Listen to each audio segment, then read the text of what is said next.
Yo, yo, yo, yo, yo! What's going on, everybody? Welcome back for another episode of the Footnotes Podcast. Friends, it is great to be back with you. I was out last week. Major shout out to our guest preacher from this past Sunday, Reverend Tim Russell. Tim is a mentor of mine, someone who I look up to a ton, and it was so good. It was so good. If you've not listened to his sermon from July 5th, please take the time to do so. Particularly those of you who maybe, if you found yourself in a season of life where you are not very present in your life, it is hard to resist the impulse of thinking way ahead or being preoccupied or overly committed, but being more present, being more grateful for the life in which we have been given, practicing the presence of God, as Brother Lawrence, the ancient monk, once said. That is the sermon for you. And so, Reverend Russell, thank you so much. It was such a gift to have you, even if we had to endure a copious amount of dad/granddad jokes. Anyway, so big shout out to Tim. It was such a gift to have him on July 5th.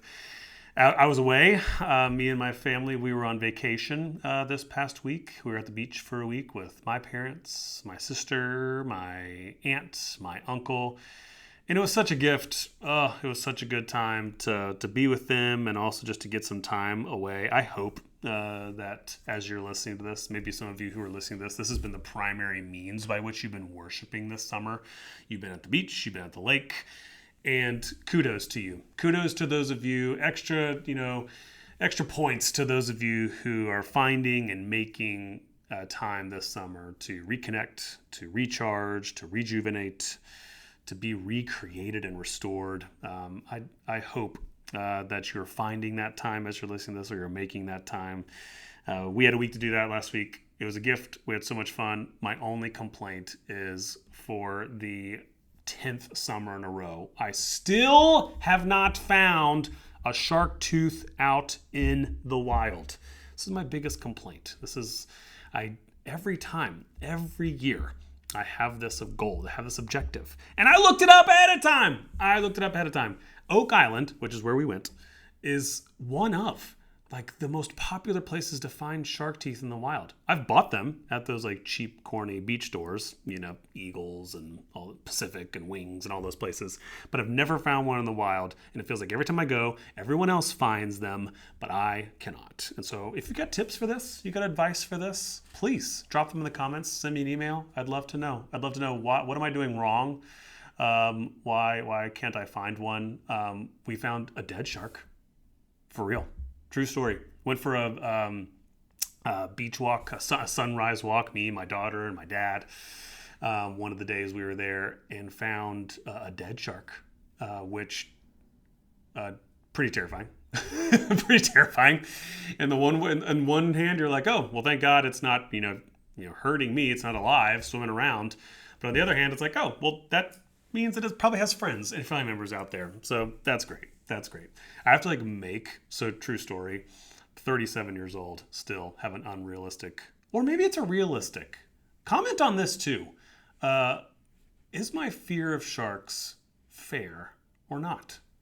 I cannot watch Shark Week. I cannot watch shark documentaries before I go to the beach. Otherwise, I don't enjoy it at all. So, yeah. You can drop the comments and tell me I'm crazy or nah, dude, that's totally real, totally valid. But yeah, found a dead shark while we were walking on the beach one morning. On that same morning, ran into those the sea turtle patrol people who were relocating sea turtle eggs that Mama had left the night before to keep them safe, so they had a fighting chance when eventually they do hatch. And so. It was just so cool. So cool to kind of reconnect with creation and, again, just get some time away to rest and rejuvenate. But we're back, baby. We're so back. And I'm ready to be back. I'm excited to be here, excited to jump back in to this sermon series that we've been in this summer and to continue the conversation that we started yesterday. So for those of you who are in worship, those of you who, again, you tuned in online and caught the sermon from yesterday, We talked about the story of Ruth. We talked about the potential impact and the importance of personal integrity. And so today what we're going to do is we're going to continue that conversation, and we're going to jump right into the format now. So something you might find interesting that I didn't get a chance to share yesterday. Something that you might find interesting or captivating that we didn't get a chance to get into yesterday is this whole idea, this whole concept in the Bible of what's called a family redeemer, a kinsman redeemer. So those of you who know the story of Ruth, we didn't get into these details as much, but those of you who know the story of Ruth, you know that where the story ends is Ruth actually marries a man named Boaz. Boaz is a family member of Naomi, her mother-in-law. And we learn, actually, you know this from other parts of the Old Testament, we know that Boaz actually had a responsibility to marry Ruth. He had, in some ways, an obligation to do so. Obligated by the law, actually by the Torah. If you go and read in the Old Testament, particularly read up read Numbers chapter 27, Deuteronomy chapter 25. They talk about how one of the things that God instructs in the Old Testament men to do, in particular, is to marry the widows in your family, to care for them, to bring them into your family so they are not so alone, so they are not so vulnerable. Now, the story of Ruth is kind of complicated because there's both spiritual, religious reasons why Boaz marries Ruth, but there's also some romantic ones, right? Right? They're flirting, right? He's like, you can pick grain in my fields any day, girl. Like, you know what I mean? Like, there's all that kind of banter back and forth sort of situation. So there is some romantic notions and connections to their relationship. However, there is also a religious obligation that Boaz had to marry Ruth. Now, for the modern reader, why I find this so interesting is for the modern reader, we might read that and we go, oh my gosh, that's so regressive, that's so barbaric, and that's not fair that widows and women like Ruth are being forced to enter into these marital relationships with men who likely had other wives, likely were married to other people. Polygamy is, everywhere in the Old Testament. And I guess what I would just sort of say is this is a classic case of where we can't necessarily kind of extrapolate all of our modern day standards and knowledge and understanding and then place that over top of situations and events that occurred in many ways thousands of years ago. It's likely that Ruth was written somewhere in 1000 BC, maybe even 1200 BC. That's where most scholars sort of put it. We're talking a couple thousand years ago, right? This is a classic case of why and there's a couple reasons why we shouldn't do that. The first of which is because the reason why, if you read this go and read Numbers 27, go and read Deuteronomy chapter 25, the reason why God commands this of men is not because God is sort of baptizing, patriarchal culture. Men can do whatever they want. They rule over everybody and everything, including and especially women. But hear me out. God actually instructs this and commands this because during that time, and we talked about this in the sermon yesterday, there were very few positions that one could find themselves more vulnerable than to be an unmarried woman or a widowed woman during this time. And so when God institutes this law, this rule, dudes, if there's a woman in your family who ends up being a widow, maybe it's your brother's wife or it's your cousin's wife, and your cousin passes away or your brother passes away, you have an obligation to marry her. It's because it's actually this. I would encourage you to see it this way: that this command, this obligation, this responsibility to be a kinsman redeemer, a family redeemer, actually has very little to do with romance or relationships or even marriage. It actually has everything to do with justice. that this command, this requirement of God, during that time, God, again, God's got to work and make commands during that time with the sort of cultural norms and societal norms. He's got to work with that, right? We've said this before, that if you go and read Leviticus and you're like, God, why would God command that? That still feels so barbaric. That feels so outdated. You have to remember, Leviticus was not the end. It was a step towards the end. God is like, again, think of like an optometrist, right? The Old Testament, when you go and see the optometrist, they put those lenses on you. Hey, do you see better 1 or 2, 2 or 3? Back in the Old Testament, people are seeing through very murky lenses. And so God's got to work with that, and he's got to create justice. He's got to create some temporal laws to sort of move them and prepare them further along to ready them for ultimately the clearest expression of the kingdom and who God is and what God wants when we get to Jesus. But that's still 1,000 years off, right? And so God's got to work with the cultural norms, societal norms that he's got. And so suffice to say, when God makes this command of Boaz to marry Ruth and several others throughout the course of the Old Testament, we need to read this not as a marital command or a romantic command, or God is not instituting family norms, familial norms. What he's doing is he's actually making a command that has everything to do with justice. That God is saying, you need to look out for the people who are the most vulnerable in your midst. So you might put this on the same line. You might put this on the same level as those passages in Leviticus and other places where God instructs Israel to welcome the foreigner, to care for the immigrant, right? Care for the people who are the most vulnerable in your society. And in this instance, care for the most vulnerable in your own family. And so this now makes, by the way, this makes a ton of sense when we get to the New Testament. And those of you who recall, there's this passage in Matthew chapter 22 where the religious leaders corner Jesus and they're trying to trick him, right? They're trying to trick him, and they're trying to trick him with this whole idea of a family redeemer, right? And so they go, yo, Jesus, we got this, say there's this woman, right? And she's married to this dude, and then that dude dies. And then she, one of that guy's family members, one of his kin, again, in accordance to the Torah, fulfills his obligation, his responsibility to marry her. So he marries her. And then he dies. And then it happens again, and it happens again, and it happens again. Jesus, we're talking about a woman who's been married to like 7 different dudes. Like when she dies, and in the resurrection, they're kind of making fun of Jesus because they don't. These particular religious leaders don't believe in the resurrection. These are the Sadducees. In the resurrection, who's she gonna be married to? And so a lot of people get hung up on Jesus' response, because what Jesus says is, you don't understand. You don't understand how the kingdom of God's going to work. You don't understand how the resurrection is going to work. In the resurrection, no one will be given in marriage, Jesus says. And so how some scholars go, oh my gosh, well that, some Christians and some pastors have been like, oh my gosh, so what does this mean? Like, I love my wife, I love my husband, I love my partner, I want to be married to them forever and ever and ever.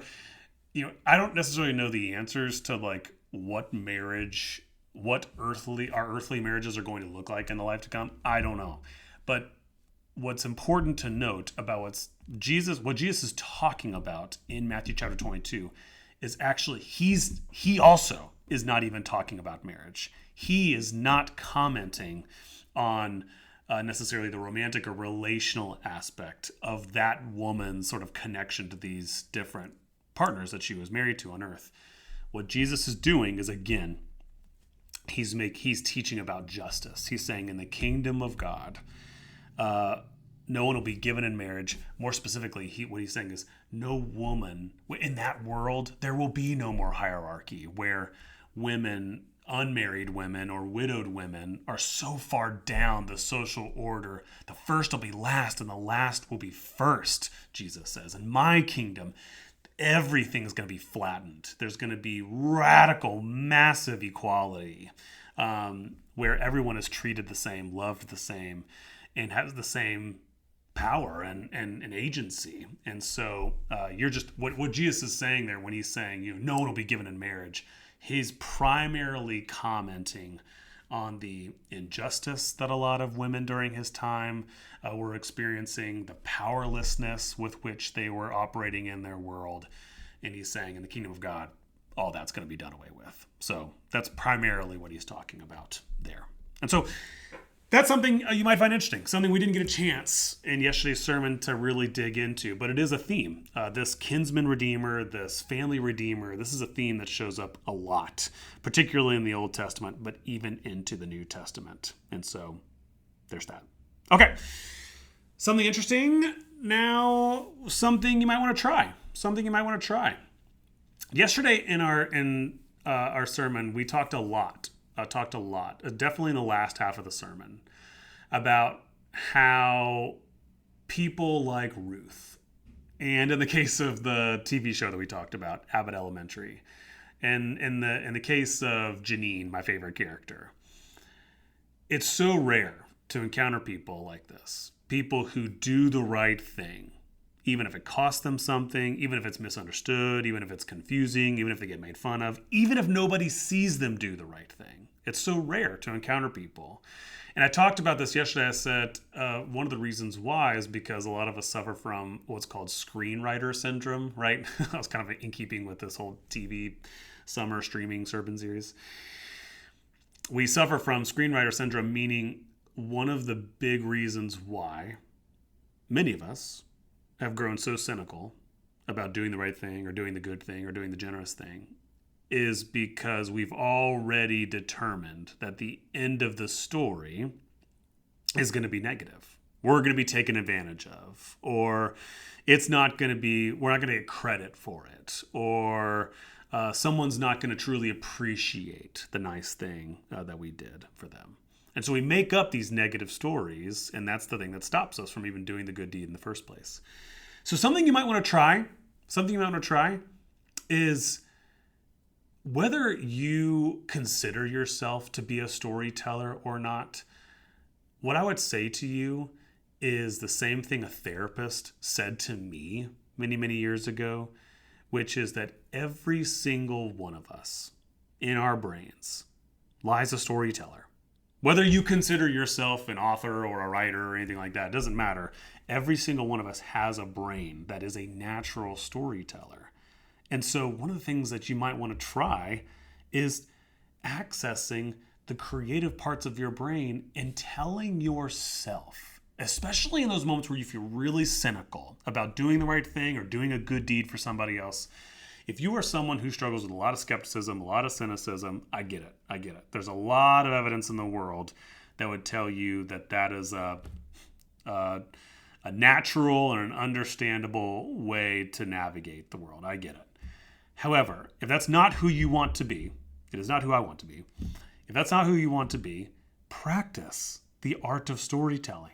Tell yourself a positive version of the story that might motivate you and inspire you to do the right thing, to do the good thing, to do the honest thing. For example, let's say you're listening to this and you really feel like you need to have a hard conversation with someone, a friend, family member, partner. You got to tell them a hard truth.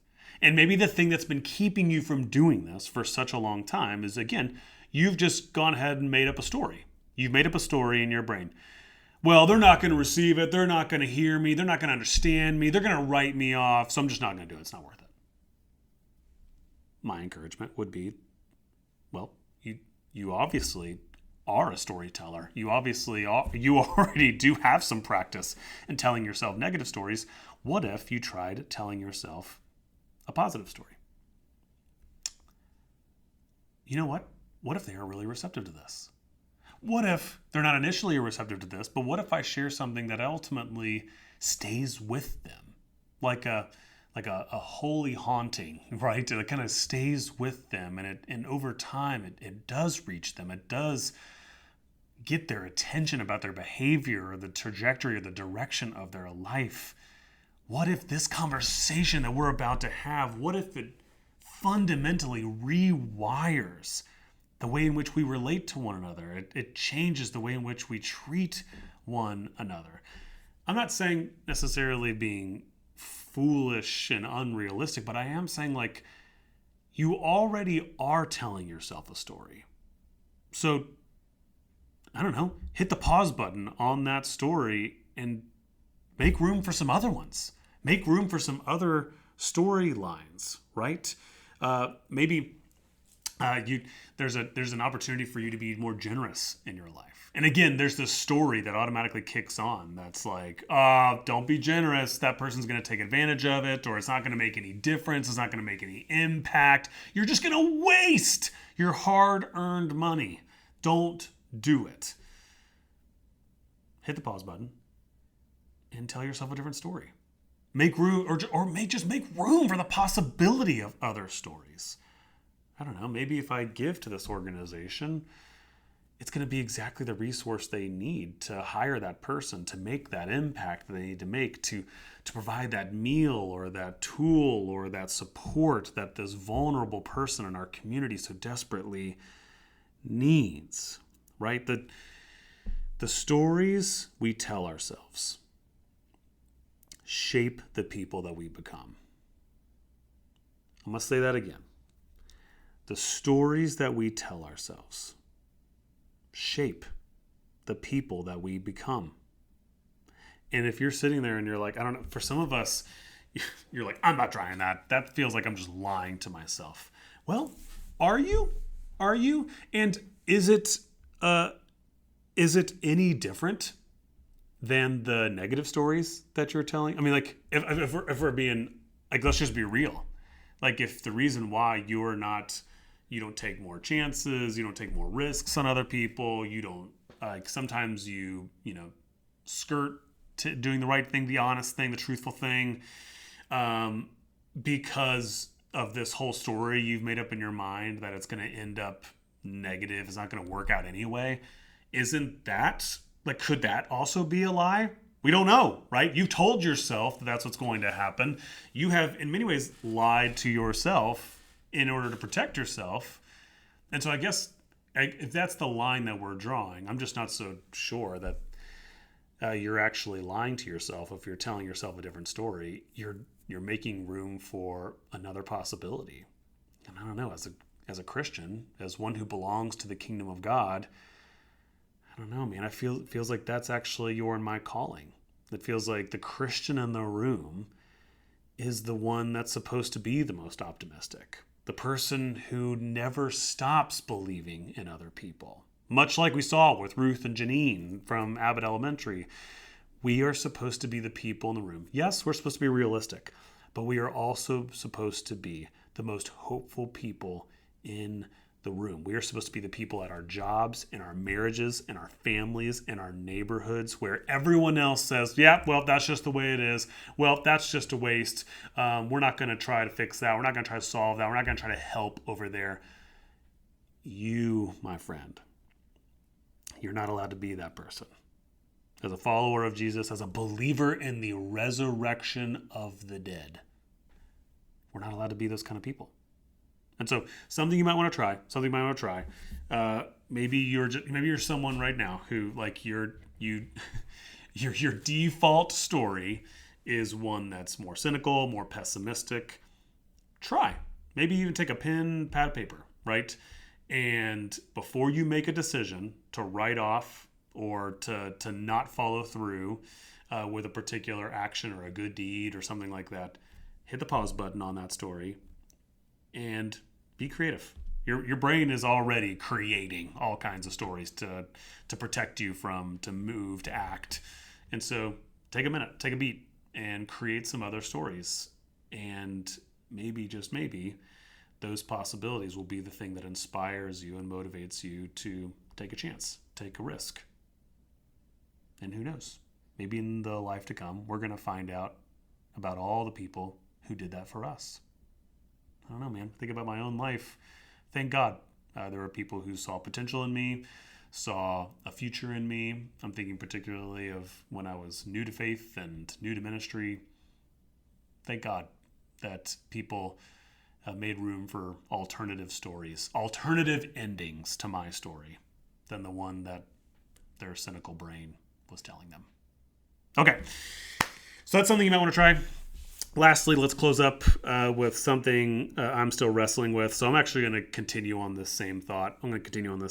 Because if you're anything like me, you might be hearing that suggestion, hearing that practical suggestion, and there's a little voice that's it's the realistic voice in you. It's also the boundary, it's the healthy boundary voice in you saying, Kyle, that's great. I definitely want to be someone who's hopeful. I definitely want to be someone who is optimistic. However, where is the line? Where is the line between being hopeful and optimistic and being irresponsibly naive? Where is that line? And I'm just going to say that I'm putting that in this section of the podcast on purpose because this is something I'm still wrestling with. This is something that I'm still struggling with. I struggle with this because when I think about Jesus, when I think about what Jesus teaches, he kind of, he speaks out of both sides of his mouth, you could argue, on this particular topic. The Jesus that we follow says things like what he says to Peter. When Peter says, yo, how many times do I gotta forgive somebody? Like 7 times? 7 sounds like a good number, Jesus. Like 7 times? Can I do 7? 7 feels good. 7 feels like when they offend me, when they betray me, when they do me dirty, like 7, is that good? And Jesus responds with that, famous line, no, in my kingdom, in my world, you forgive them 70 times 7, which actually he's not being literal there. 7 is the number of perfection. It's the number for completion. This is why on the 7th day God rested. This is why the 7th day is the Sabbath day, yada, yada, yada. Like what Jesus is actually, he's not making a literal statement there. He's not saying it's 70 times 7. He's saying you need to keep forgiving them. You need to keep showing them mercy, keep showing them grace until my grace is complete and perfected in them. So on the one hand, why I struggle is because Jesus says stuff like that, which would lead you to believe that, oh, dang, like I have to always remain hopeful and always give people a second, third, fourth, millionth chance. I need to always try to do right by other people, even if it, hurts me, even if it costs me, even if I feel like it's not going anywhere. So like on the one hand, you could read that and feel like, okay, so there's no end in sight. I should have no boundaries in place. But then that same Jesus says things like, yo, I want you to go over there to that town. I want you to preach the gospel. I want you to share the good news. I want you to love on some folks. I want you to heal them. I want you to take care of them. I want you to advocate for them, particularly the vulnerable, the oppressed, the poor, the widow, the orphan. And then he says, but if you run into people, if and when you encounter people who ain't down with our cause, they ain't open to our way of doing things, you are to shake the dust from your sandals and leave. And so Jesus, in that moment, it seems like what he's saying is it is okay to have certain boundaries. That if someone is showing that they are unreceptive, they are closed off to what it is that we are trying to say, what it is we're trying to do, the impact, the influence we're trying to have in their life, then it's okay to kind of part company, right? Or to create a boundary, or to love them from afar. This is what I've coached some of our family members, some of our church members who have difficult relationships with family members. And so I guess I just say that, like, because Jesus kind of chimes both notes, he sounds both tunes, I don't know, this is something I still struggle with. This is something I still wrestle with. I don't always get it right. Sometimes I feel like I think probably it's more of my nature as a pastor to stay in it, like to probably go too far, like in, giving people more and more chances, turning a blind eye to the evidence that I have that they're not necessarily receptive to what I'm saying or what I'm trying to do or how I'm trying to love them. Maybe you're on the other side of that, where you are quick to throw up a boundary, too quick to go, I tried once. I tried once to do the right thing, to take care of somebody, to do the good, the honest thing. Didn't work out, so I'm out. I'm done. And so I think that's just sort of like the wrestling match that's the tension we're going to have to wrestle with as Christians. And that's where we're going to have to pray. We're going to have to rely upon the Holy Spirit to give us wisdom, to give us discernment, to give us guidance in when, oh God, is it, going back to what I talked about yesterday in my sermon, Paul talks about how, we need to see every opportunity for doing good, for doing the right thing. We need to see it as an opportunity either to plant a seed or to water a seed. We just don't know. We don't know. And it's not ours to fully know, where we are in that person's journey, where we are in their timeline, right? We just need to be faithful in the step, in the puzzle piece that has been handed to us. And so part of the task of the Christian is to just pray all the time. God, where is it my job to plant a seed, to water seed? And God, where and when are you calling me to walk away from that plant? Because actually my presence alongside that plant is actually no longer helpful. It's no longer redemptive. When are the opportunities, oh God, when you need me to step away so that someone else can step in? You ever had that happen before? You ever had a relationship go awry with a friend, with a family member, and you've just discerned, you're like, gosh, my direct presence in their life, my immediate presence in their life is literally not helpful right now.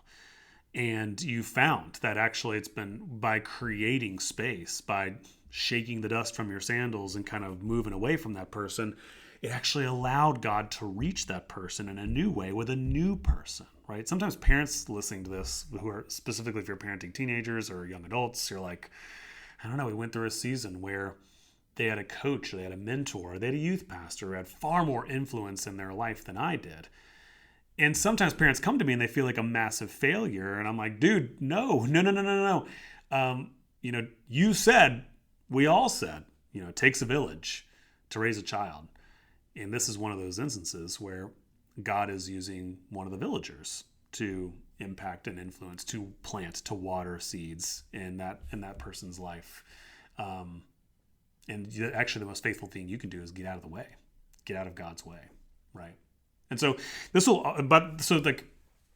always going to be something I struggle with. This is always going to be something that I think a lot of us wrestle with. God, when do you need me involved? When do you need me to act? And when do you need me to back away? I don't necessarily know the answer to that. I will say this. Maybe this is helpful, maybe this isn't. But, if I find myself growing internally resentful, this is just a sort of trigger thing for me.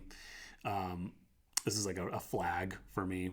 If I find that, I'm trying to be the hopeful one, I'm trying, like Ruth, like Janine in our sermon yesterday, I'm trying to do the right thing, I'm trying to care for someone, I'm trying to do the honest thing, I'm trying to do the helpful thing. When I find that resentment is beginning to sneak in, that is a sign for me that I either need to take a break or I need to back away entirely. So maybe that's helpful to you, maybe that's not, but I'll just add this in as just sort of helpful tool to add to your tool belt. If you've got a particular situation where you're trying to do the right thing, you're trying to do the honest thing, you're trying to do the helpful thing, you're trying to do good in the life of someone else or in your workplace or in your neighborhood or in your local community, when resentment starts to sneak in, why is no one appreciating this? Why is this not making an impact? At the very least, that is a sign I need to take a breather. I need to take a break. And sometimes at most, it's a sign that I need to back away entirely for a while, or maybe even permanently, to let someone else pick up where I left off, to water seeds that I planted, to harvest the seeds, right, that maybe I planted, someone else came along to water, and then someone else later on came to harvest, right? And so Anyway, hopefully that's helpful to you. But friends, again, just check out the. I hope if you didn't, if you did this out of order and you listened to this sermon first or this podcast first, I hope you'll go back and listen to the sermon yesterday because it was such a gift. It was such a gift to be back and such a gift to engage this conversation with you all. And so, thank you again so much for being a part of this, sermon series we've been in this summer. Thank you for being a part of these conversations. Thank you again for listening to these episodes. As we always say, please drop comments, drop questions, drop topics to us in the comments or send me an email. We'd love to continue to make this platform as useful and as helpful and as edifying to your and my faith as possible. So we'll leave it there. Friends, thank you again for being here. And thank you again for tuning in. We'll see you next time.